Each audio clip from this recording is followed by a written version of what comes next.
আম্মু একসাথে বলি আমরা। এটা আমার মেয়ে আমার সাথে আসছিল মুভি দেখতে। এই জিল্লু হেলিকপ্টার রেডি কর। ও মাই গড, আমি বাস্তবে যদি সম্ভব হতো আমি পাগল হয়ে যেতাম, শাকিব খানকে জড়াই ধরে একটা পিকচার তুলতাম, কারণ আমি উনি বিগ ফ্যান, বিগ ফ্যান। না আমার হাজবেন্ড জানে যে আমি শাকিব খানের অনেক বড় ফ্যান, সে এটা নিয়ে কিছুই বলবে না, সে অনেক সাপোর্টেড, অনেক ভালো।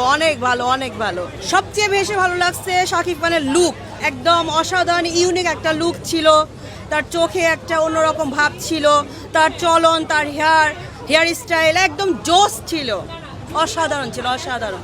আচ্ছা, শাকিব খানকে কেমন লাগে? অনেক ভালো লাগে, এই জন্যই তো আসা। তার স্টাইল, তার মানে বচন ভঙ্গি, তার চোখ সবচেয়ে বেশি ভালো লাগে আমার। তুমি কোন শহরের পুলা গো লাগে উড়া ধুরা, তুমি কোন শহরের পুলা গো লাগে উড়া ধুরা, তোমার যে দেখলে পারে পরানটা যাই জুড়াইয়া। সবকিছু আপনারা পজিটিভলি নেন। আমাদের যে ইন্ডাস্ট্রিকে বাঁচায় রাখছে কে? শাকিব খান। এই যে মুভি যে আসে, আমরা বেশিরভাগ মানুষ কার ফ্যান, সে কিন্তু অন্যকে নিয়ে সমালোচনা করে না। আপনি দেখেন, একজন শাকিব খানকে দেখলে বুঝবেন যে উনি একটা ভালো মনের মানুষ। কিভাবে আপনি বুঝবেন? যখন দেখবেন যে সে নিজের সমালোচনাকে সে পজিটিভলি নেয় এবং সেটা নিয়ে সে কাজ করে, কিন্তু বিনিময়ে যে ট্রল করতেছে, কথা বলতেছে, তাদের কিন্তু খারাপ কিছু সে বলে না। এটাতেই বোঝা যায় সে একজন বড় এবং ভালো মনের মানুষ। আর যে ভালো মনের মানুষ, ইনশাল্লাহ তাকে কেউ ঠকাইতে পারবে না। সে অনেক দূরে গেছে, ওই লেভেলে কারো পৌঁছাইতে হলে এখন অনেক সময় বাকি আমি মনে করি। অতএব কাউকে ট্রোল করার আগে চিন্তা করা উচিত যে উনির স্থানে উনি আছেন, উনির মতো কাজ করতেছে, তো আমার বলার অধিকার নেই আমি কোন পর্যায়ে আছি, আগে আমার সেটা দেখতে হবে, দেন আমি অন্যকে নিয়ে সমালোচনা করব। আর সমালোচনা কাকে নিয়ে হয়? যে সমালোচনা করার মতো যার ক্ষমতা আছে বা ওই অ্যাবিলিটি বা ওই যোগ্যতাটা যে অর্জন করছে, যাক তাকে নিয়ে কিন্তু আপনি সমালোচনা করবেন না, কারণ তার ওই যোগ্যতাটা নাই। যার যোগ্যতা আছে তাকে নিয়েই মানুষ সমালোচনা করে, আমি যেটা পার্সোনালি মনে করি।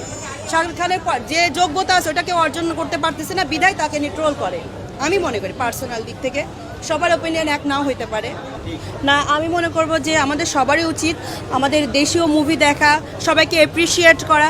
যদি আমরা এগুলো না দেখি তাহলে ছবি করবে কাদের জন্য?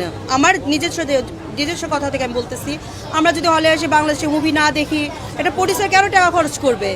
যে টাকা তো উঠতেছে না বা কেউ মুভি দেখতেছে না, তাহলে আমাদের চলচ্চিত্র আস্তে আস্তে কী হবে? ডাউন হবে। তো আমাদের সবারই উচিত বাংলাদেশে মুভি দেখা, বাংলাদেশের সাথে থাকা এবং সবাইকে এনকারেজ করা, মানে অ্যাপ্রোচ করা, সবাই মিলে একসাথে মুভি দেখা। আর এখন যে বর্তমানে মুভিগুলো হচ্ছে, আমি তো মনে করি ফ্যামিলি নিয়ে দেখার মতো মুভি। আমার হাজব্যান্ড, মেয়ে, আমার ননদকে নিয়ে আমরা মুভি দেখছি তুফান। আবার এই মুভির জন্য আমরা সবাই টিকিট কাটছি, অল ফ্যামিলি ইনশাল্লাহ দেখতে আসবো। সবারই উচিত বাংলাদেশি জিনিস, শুধু ছবি নয়, আমি মনে করি প্রোডাক্ট বাংলাদেশি ইউজ করা উচিত, বাংলাদেশি মুভি দেখা উচিত, বাংলাদেশি ড্রেস পরা উচিত। আমি মনে করি যে আমাদের নিজের বাংলাদেশকে আমরা নিজেরা যদি হেল্প না করি, তাহলে আমাদের বাংলাদেশ আগে বাড়তে পারবে না, কোনোভাবেই না। অতএব আমাদের উচিত বাংলাদেশের প্রত্যেকটা জিনিসকে সাপোর্ট করা, নট অনলি মুভি, এভরিথিং।